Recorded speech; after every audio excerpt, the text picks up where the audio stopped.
Alright, mga tito, mga tita, mga lolo't lola, tatay at nanay, kamusta kayo diyan? At meron tayong pag-uusapan, but before that, ito muna.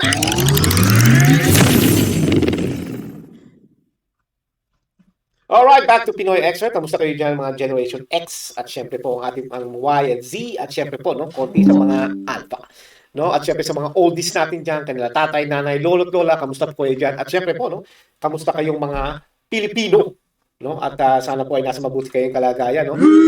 Pero who knows? Baka mamaya bigla na lang magbago ang buhay ng ating mga kababayan diyan. But anyway, kaya ko po gustong pag-usapan ito ay may nangyari naman po talaga sa Senate. No, alam niyo na po ang ibig ko sabihin kung saan biglang dumating doon si Senator Bato. But the thing is, ang ating po pag-uusapan dito ay tungkol po dito sa hayop na to. Yan.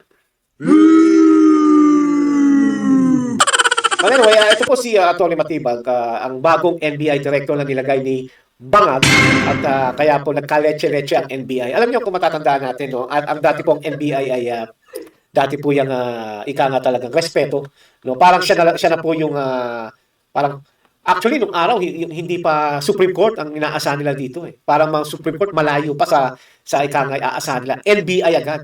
Pagka ang PNP ay lagi, kasi nung panahon na yun, ang PNP lagi na i-involve sa mga kurakot, sa mga kaso, sa mga pang-aabuso. Kaya siya sabi nila sana NBI na. Dahil gusto namin ng NBI at may tiwala kami sa NBI kaysa sa PNP. Di ba? Pero ngayon, simula nung pinasok ng hayop na to at saka yung dating NBI director na hawak ni Bangag, ay talagang pumangit na ang image ng NBI at ang tingin na lang sa kanila ay parang mga basura na lang. No? Kaya yun ang nakaka-lungkot kung bakit ang NBI ngayon ay parang basura na dahil sa hayop na to. Anyway, tuloy po natin ay may mga bali-balita kasi na itong dating Senate President, no? Yung hayop na yan ay nakipagkutsaba dito sa hayop na to. No? So pareho silang hayop, di ba? Kaya masasabi ko na lang, no? Ang akin dito kasi may lumalabas na balita. Inamin naman itong hayop na yan na siya ay nakipagkita sa NBI 7 o'clock ng umaga pa raw. No? So, anong ibig sabihin nito, di ba? Ika nga ay masasabi natin na talagang may mga nangyari kaya nagkaroon ng gulo. At syempre, sinisisi nila sa mga bagong majority ngayon, no? Sila Senator Cayetano, sila Marcoleta, sila Bongo, sila na ngayon ng majority ay dahil po ay ang tingin ko rito ay nakipagdil itong hayop na Tito Soto na to, aka Tuta Pepsi Paloma, sa mga NBI. Alam mo mga parts, ang akin lang dito ay kung matino ang Senate President at kung marunong sa batas, ay pagka lumapit ang NBI sa kanila, ang dapat ang unang sasabihin ng gatong Senate President ay, teka muna, do you guys even have a local court report, documents, na nagsasabi na sinusuportahan nila ang ICC? Diba? Yun dapat ang lumabas sa bunganga nitong hayop na Tito Soto na to. Pero hindi. Bakit? Dahil nga po ay ito ay nag-iitay at natatakot. At syempre, alam mo sa mga ganyang politika, sa Senate, o sa Congress, o sa local government, nalalaman agad nila na maaga kung ano yung mga nangyayari at kung ano yung mangyayari mamaya. May syempre, may mga bunganga yan na parang mga careless whisper, di ba? Na nagsasabi na, sir, itong mangyayari mamaya, ganito, ganito, ganyan. Syempre, nakuha na yan ni Tito Soto siguro na ramdam niya na may papalitan sa kanya o may sisipa sa kanya. Palit, maganda pang pakinggan yun eh, di ba? Pero pag sipa, mas maganda dahil na hayop to si Tito Soto. Ang akin dito ay siguro nalaman niya na siya ay sisipain na at alam niya na talagang wala nang tiwala sa kanya ang mga kasamahan niyang senador. Kaya siguro sinabi niya na si Bato lang ang may pag-asa para makalusot at matanggal siya sa pwesto. Kaya kita mo naman, isipin niyo mabuti mga parts. 7 o'clock AM hanggang gabi naghihintay ang NBI. Kung matino kang Senate President o kahit senator man lang na lumapit sa iyo ang NBI, dapat sinabi mo, you know what, bago nyo gawin yan sa aking colleague, ay gusto ko muna makita ang papeles ng local court o ng Supreme Court na pumapayag sila na dapat ay arestuhin na si Senator Bato. Kapag yan ay galing sa Supreme Court dito sa atin o sa local court, then I will honor it and I will surrender you, Senator Bato. Or, sabi niya ay sinabi niya sa plenary hall na hindi niya naman daw alam na darating si Bato. Who knows? Baka nga hindi or baka ano. Pero ang akin dito, kung alam niya na hindi niya alam na darating, hindi niya alam na darating si Bato, bakit niya pinaghintay ang NBI sa session hall o sa Senate office, sa Senate building? Kung alam niya na hindi siya sigurado or alam niya na walang puputang Bato kasi nga nagtatago si Senator Bato, di dapat, di ba? Sinabi niya na, I don't know, pero bakit nyo dito hulihin ang si Senator Bato? Wala naman siya dito, matagal na siyang wala. Hindi na siya pumapasok. Bakit dito nyo hulihin? So, sa akin, hindi ako naniniwala na hindi niya alam. alam niya na nakaramdam na siya o may nagsabi na, may bumulong na sa kanya ng careless whisper, di ba? Na darating si Senator Bato. Kasi ba't niya pinabang sa NBI eh? Napakasimple lang eh. Kung hindi niya alam at alam niya, o sigurado siyang hindi pupunta si Bato dahil tatago ito, bakit niya pinaghintay ang NBI ito? Pinagmerienda pa. Baka pinag-Starbucks pa. Oh, wag Starbucks, Tito Soto. Magagalit ako sa'yo pag Starbucks ang binigay mo sa mga hayop na yan. Anyway, at yun lang naman sabi ko na itong taong to si Tito Soto, hindi ako naniniwala na siya ay hindi kasama sa involvement tungkol sa NBI siege. Diba? Marami tayong pag-uusapan dito at si Pinoy Lens din magsasabi tungkol dito kay Senator Bato. But the thing is, ang akin lang punta dito ay marami kasi mga nagsasabi na totoo bang sinabi ni Tito Soto yung sinabi niya na hindi naman daw niya alam. At kaya niya raw in-entertain ang NBI ay dahil nagpunta daw sa kanya mismo as a respect. Pero, since ikaw ang Senate President pa noon, sana sinabi mo na, I really don't know, but I think you have to wait outside or maybe you have to show me na meron kayong local court order na hinuhuli si Senator Bato. Meron ba? Yung kay Trillanes, ang pinaniwalaan mo? Alam mo yan, si Sundalong Kani Trillanes ay hayop at sinungaling. Diba? So, sa akin, lawa to. Diba? Okay? Anyway, ito namang isa. Nakita ko rin ito sa balita, no? At alam niyo ito na itong si Matibag na nagtapak-tapak, no? Ay ako yung nawala ng gana lalo sa kanya at nawala lalong respeto ko sa kanya. Although alam ko dating itong bata ni Tatay Digong, pero siguro hindi alam ni Tatay Digong na may gapak to sa ulo. Kaya hindi niya, syempre, ang dami ba naman yung tao, di ba, bilang presidente. Sabi niya rito, ay alam niyo, itong mga nagrarally ng mga ito, matatapang lang ito sa salita, matapang lang sa Facebook. Kasi pinakita niya yung mga video niya na nangahamon siya ng tao. Alam mo, matibag. Umanap ka ng katapat mo kasi napansin ko lahat ng hinahamon mo, maliliit na tao. Hindi ko sinabing maliit talaga. Di ba? Hindi yun, baka yun ang maintindihan mo dahil bobo ka. Ang ibig ko sabihin, yung mga katapat mo rin abogado na kasilaki mo rin. Alam mo, natatawa lang ako sa iyo dahil every time na hahamunin mo rin yung nangahamon sa iyo o yung nagmumuro sa iyo o yung galit sa iyo, may taga-awat ka. Di ba? Ibig na, kung talaga matapang ka matibag, yung hahamunin mo sa mga tao, yung sabi mo mga DDS yan, ay puntahan mo mag-isa, huwag ka magpaawat sa mga kasama mo.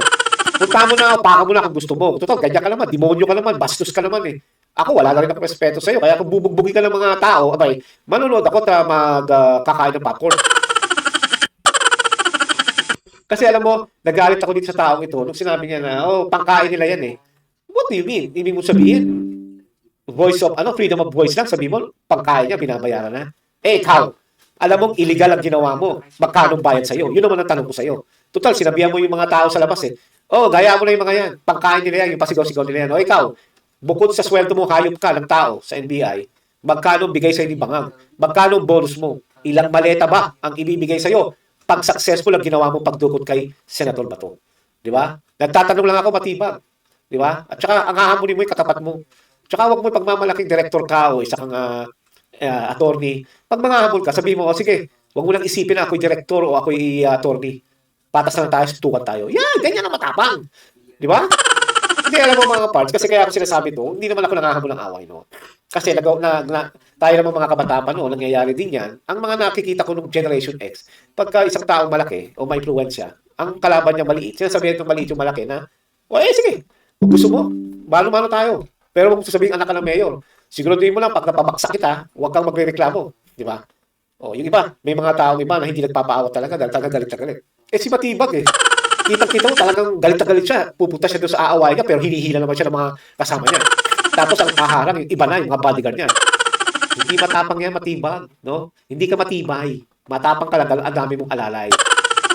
Anyway, ang akin lang naman dito ay ang sa dulo, simple lang ang decode. Dito, no? Kay Tito Soto, alam ko na meron yan deal. No? Kita-kita mo naman. Kaya nga binabato siya o minumura siya ng mga tao. Alam, hindi tanga Pilipino. Alam mo, Tito Soto, kung ikaw lang ay re-election sa Senado, sa Senator ulit sa 2028, wala ka na. Para ka na rin sa Trillanes. Alam mo, ikaw yung sumusunod na Trillanes ng Pilipinas. Di ba? Ikaw na. Kaya pag narinig niya ng mga tao, pag nawala ka na sa serbisyo sa Senado, at nalaman Tito Soto, ay, bobo yun. Di ba? Sabi, Tito Soto, ay, wala yun. Pepsi Paloma yun. Tito Soto, ay, wala yun. Tuta yun. Yan ang magiging legacy mo. Yan ang maririnig ng mga taong nakakakilala sa'yo tulad namin. Kapag may nagtanong, sino ba itong Tito Soto? Wala yan, ututo yan. Wala yan, pinaliligtas niya yung mga korap sa flood control. Yan ang matatanda nila sa'yo. Hindi yung legacy na katulad ni Senator Miriam Santiago Pagka sinabi mong Senator Miriam Santiago, oh wow, I like her. She's tough, matapang. Yan. Pag sinabing, yung Tito Soto, wala yun eh. Pepsi Paloma yata yun. Ay, hindi. Yun yung, yung nalaglag ng kapwa niya senador sa Senado. Yan ang maging legacy mo, pati si Ping Lacson. Okay? At sa kabila naman, kay Matibag at ang aking diko dito, huwag ka naman ganyan. Huwag ka masyado matapobre. Alam ko yung mukha mo mukhang matapobre. Di ba? Pero, wala, hindi ka matapang. You have something here. There's something wrong with here. Kaya kailangan mo magpa-check sa professional. No? Yan ang dapat mong gawin na Atty. Matibag dahil meron kang issue. No? Yan lang, no? At saka, I think, kaya ka kinuha ni Bangag, no? Ay dahil yung ugali mo, salbahe. Yun ang gusto ng mga addict, no? Na salbahe, para manggulo. Diba? Tama si Tore. Kaya, just wait and see. Dahil si Tore, hindi paligtas yan. No? Tatawa mga tao dyan sa huli. At ikaw ang susunod. Okay? Kung sino man ang susunod kay Matibag, let Bangag know. At sigurado, mahal kayo. Okay? Alright, hanggang dito na lang po at sana po, no? At wag po natin kalilimutan ang sinabi ng ating Vice President Sara Duterte. You may try to destroy her at you may try to destroy Filipino. You can skin her alive or skin the Filipino alive, burn me and throw me my ashes to the wind. But let it be known, you will find me unbound. Yan ang ating Vice President Sara Duterte, matapang. At dahil yan ang nag-inspire sa akin at nag-inspire sa milyong Pilipino, 32 plus million, na you don't bow sa mga katulad ni Tito Soto, nila Matibag, yung mga congressman na corrupt, na maleta. Huwag kayo matakot sa mga yan. Kapag natakot kayo, ay guguluhin at gugulin lang ang buhay nyo. Okay? Alright, hanggang dito na po. Pagka may katwiran, ipaglaban nyo, sabi nga nila. At kapag inaapi at ikaw ang tama, lumabang ka. Okay? At huwag ka mga ape, tumulong ka. It's about time to parang ibuhay natin ang respeto sa Pilipinas. Okay? In behalf of here, Pinoy Xer, and my other main channel, Pinoy Lens, ingat po kayo diyan. God bless. At sana po ay lagi niyong mamahalin ang inyong pamilya at ang Pilipinas. Okay? Alrighty, I will see you again. Bye-bye. Salamat po. Shukran.